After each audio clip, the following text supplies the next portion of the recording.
대지진이 곧 한국을 강타하는 건 아닐까? 독일 매체 도이체벨레가 최근 보도한 내용입니다. 한국 지질학자와의 인터뷰를 통해 한반도 대규모 지진 발생 가능성을 분석했죠.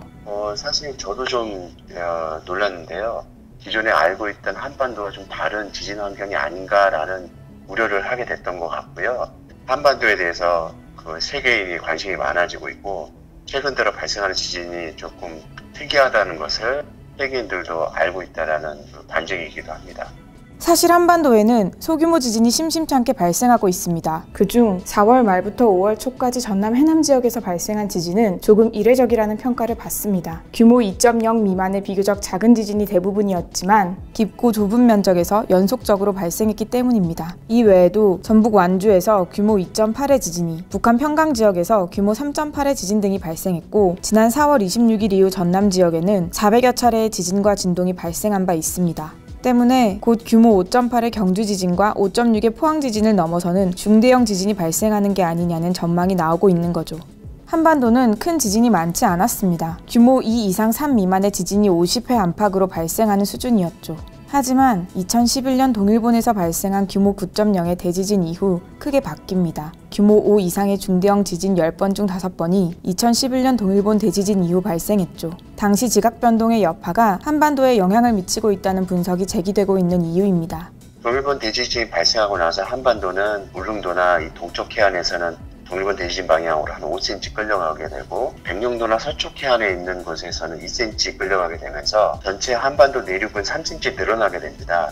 한마디로 한반도의 땅이 그만큼 약해졌다는 얘기가 되는 건데요. 잡아당기게 되니까 흙 알갱이와 알갱이, 암석과 암석의 격자 구도가 약해지기 때문에 보다 약한 힘에도 부서질 수 있는 땅으로 바뀌게 되거든요. 그래서 이제 지진이 보다 쉽게 발생할 수 있는 환경으로 바뀌었다라고 할 수 있습니다. 즉 땅속에 쌓여있는 힘은 똑같은데 땅은 약해졌기 때문에 기존에 쌓여있던 힘이 이 약화된 땅의 강도를 넘어서는 응력으로 작용하게 되고 그로 인해서 지진이 발생한다고 할 수 있습니다. 그래서 이런 특징으로 보자면은 약해진 땅이 원래 상태로 복원하기 전까지는 지진 발생 빈도가 이제 증가한다고 할 수 있고요. 그렇다고 해서 당장 큰 지진이 일어날 것이라 단정할 수 없습니다. 다만 조선왕조실록에도 규모 7에 육박하는 지진이 발생했다는 기록이 있는 만큼 최근 움직임을 연구하며 대규모 지진에 대한 대비가 필요한 상황입니다. 지진은 그냥 멀쩡한 곳에서 나는 게 아니라 이 활성단층에서만 지진이 발생하고 있습니다.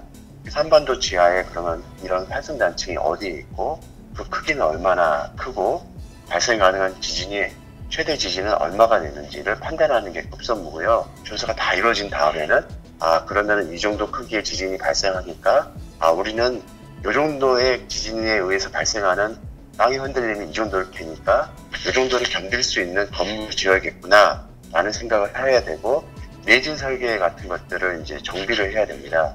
특별히 위험한 지역, 지진으로부터 취약하다고 판단된 지역을 중심으로 해서 이 내진 보강을 하는 작업이 후속적으로 이루어지는 것이 굉장히 효율적이라고 할 수 있습니다.